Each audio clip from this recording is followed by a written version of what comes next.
जय श्री कृष्ण। कोई ऐसी व्यक्ति की चिंतन धारा नहीं है, कोई ऐसा प्रश्न नहीं जिसका उत्तर आपको गीता में ना मिले। जब हम विकट परिस्थिति में होते हैं, एक के बाद एक विचारों की आवागावी हमारे अंदर चल रही होती है, तो हमारा व्यवहार कैसा हो जाता है। यहाँ तक कि उस समय जो हमारे आदरणीय होते हैं, उनके प्रति भी हमारे व्यवहार में परिवर्तन हो जाता है। और ये स्वाभाविक है, क्योंकि जब तक हम ज्ञान से दूर हैं तो ऐसी जो क्रियाएं हैं वो हमारे साथ चलती रहती हैं, जिसको हम दुर्योधन के व्यवहार के माध्यम से देख रहे हैं। शत्रु पक्ष में की विशालता को देखते ही उसका जो आपा है वो बाहर हो गया आपे से, और गुरुजन के प्रति भी वो कटाक्ष कसने में पीछे नहीं रहा। और उनको भी कहते हैं कि आपने जिसको शिक्षा दी, तो देखिए वही पूरी सेना का नेतृत्व कर रहा है। उसके अतिरिक्त किस तरह विचारों की उथल पुथल, एक और उन्होंने शत्रु की सेना का वर्णन किया, तो उसी समय विचारों के उथल पुथल में फिर वो अपनी सेना के बारे में बताने लगते हैं, और अपनी सेना के बारे में भी वो बताते हैं। और क्यों बताते हैं? क्योंकि उसको डर है कि अगर मैं केवल शत्रुओं की विशालता का वर्णन करूं तो कहीं मेरी सेना का जो उत्साह है वो भी कम ना हो जाए। इसलिए वो क्या कहते हैं, द्रोणाचार्य को कहते हैं, नहीं, ऐसी बात नहीं कि मेरी सेना भी किसी भी तरह से पांडवों की सेना से कम नहीं है। मेरी सेना में भी भवान भीमश्च कर्णश्च कृपश्च स्मितिजयश्च अश्वत्थामा विकीर्णश्च सोमदत्तिस्तथैव च। एक और जहां उसने पांडवों के योद्धाओं के नाम गिनवाए, तो उसी समय उसको लगा कि नहीं, मेरी सेना भी किसी से कम नहीं, क्योंकि जो अहंकार है वो उसका कहीं भी कम होने का नाम नहीं ले रहा। तो उसी अहंकार के वशीभूत होकर वो अपनी सेना के भी महायोद्धाओं के नाम गिनाने लगा कि नहीं गुरुदेव, मेरी सेना में भी आप हैं, भीम है, कर्ण हैं, कृपाचार्य हैं, स्मितिजय हैं, अश्वत्थामा हैं, विकर्ण हैं, सोमदत्ती हैं। तो बड़े बड़े योद्धाओं के नाम उसने अपनी सेना के भी गिना दिए।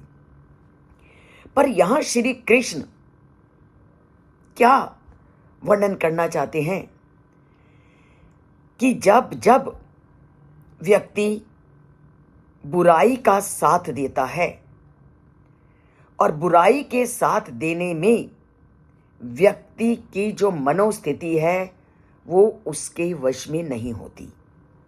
आप इसको अपने दैनिक जीवन में या किसी के भी अनुभवों से जान सकते हो कि जब जब किसी ने अनैतिकता का सहारा लिया, जब जब जिसने असत्य को अपने जीवन में उतारा, तो उस समय उसका मानसिक संतुलन कैसा होता है हम अच्छी तरह से अनुभव कर सकते हैं।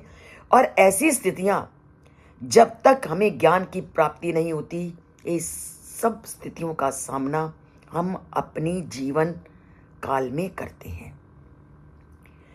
और जैसे ही ज्ञान की प्राप्ति होती है, तो हम धीरे धीरे, अगर जिंदगी में कभी अनैतिकता का पालन किया है, तो उस अनैतिकता को ज्ञान की प्राप्ति के साथ हम धीरे धीरे इन बुराइयों से हटते जाते हैं। पर जब जब भी हमने कभी बुरा किया है, तो उस समय हमारे मन की स्थिति भी उलझनों से भरी होती है। और जिस समय हमारी मनोस्थिति उलझनों से भरी होगी, तो हमारे सामने कोई भी आ जाए, उनके प्रति हमारा व्यवहार भी दुर्योधन की तरह हो जाता है। तो इस व्यवहार को हम अपने पे हावी ना होने दें। इस तरह की परिस्थिति हमारे ऊपर ना आए तो हमने करना क्या है? हमने करना है, कभी भी अन्यायपूर्ण रास्ता हमारे सामने आए तो अन्याय का साथ ना देकर हमने न्याय का देना है। झूठ को अंगीकार ना करके सत्य को जीवन में अपनाना है। तो जिस दिन हमने जीवन में न्याय के पथ को अपना लिया तो हम इन सारी उलझनों से अपने आप बचते जाएंगे। तो उस समय जो हमारे अंदर मानसिक तनाव है, मानसिक तनाव की स्थिति पूरी तरह से समाप्त हो जाएगी। मानसिक तनाव से वही युक्त होते हैं जिसने जिंदगी में कभी अन्याय को अपने जीवन में आने दिया है। जहां तुमने नीतिपूर्ण जीवन को अपनाया है, आप देख लेना, आपका मन हमेशा संतुष्ट रहेगा और किसी तरह की कितनी भी विकट परिस्थिति आ जाएगी, आप कभी भी इन उलझनों में फंसोगे नहीं। हमेशा इन उलझनों से आप पार उतरोगे अगर तुम नीति के मार्ग पर चले हो। नीति के मार्ग में चलने वाला कभी जीवन में असफल नहीं हुआ और कभी उलझनों से वो नहीं घिरेगा, ये मेरा दावा है। और हमेशा उसके मुख पे प्रसन्नता रहेगी। और आप अपने दैनिक जीवन में देखो, बहुत सारे लोगों के संपर्क में आए होंगे कि जिसने जिंदगी में कभी भी अनीतिपूर्ण मार्ग का सेवन नहीं किया। और ऐसे जैसे मेरी जिंदगी में ऐसे लोग आए हैं और आपकी जिंदगी में भी आए होंगे, और ऐसे व्यक्ति आपको हमेशा शांत मिलेंगे, क्योंकि उलझनों का सामना करना वो सीख जाते हैं। जब उन्होंने नैतिकता का सहारा लिया तो उनके अंदर कोई डर नहीं होता। जब डर नहीं तो मानसिक तनाव नहीं, मानसिक तनाव नहीं तो मुख पर प्रसन्नता अपने आप छाई रहेगी। नैतिकता का सहारा लेना सीखिए। और घर में जरूर ऐसे आपके बहुत सारे उदाहरण मिलेंगे जो आपको कदम कदम पर इस मार्ग में चलने के लिए प्रेरित करते हैं। और ऐसे मार्ग अगर मुझे कहीं से मिला है तो मुझे अपने पितामह दादाजी के माध्यम से। उन्होंने पूरी जिंदगी कभी अन्याय का ना साथ दिया, ना अन्याय को उन्होंने अपनाया। छोटी छोटी जिंदगी से पूरी जिंदगी बहुत अच्छी तरह से जिए और बिना तनाव के उन्होंने जिंदगी को जिया। कभी कितनी भी परिस्थिति आई, उन्होंने कभी अपने को आपे से मैंने उनको बाहर नहीं देखा। जब तुम्हारा मानसिक संतुलन सही रहेगा, बाकी अवगुण अपने आप नियंत्रण में हो जाएंगे। चाहे क्रोध हो, ईर्ष्या हो, आएगा ही नहीं, क्योंकि ये सब चीजें आती हैं, क्रोध, ईर्ष्या, द्वेष, जब आप अन्याय को अपने अंदर हावी होने देंगे। जिस दिन इस पर कब्जा कर लिया, उन पर कब्जा अपने आप हो गया।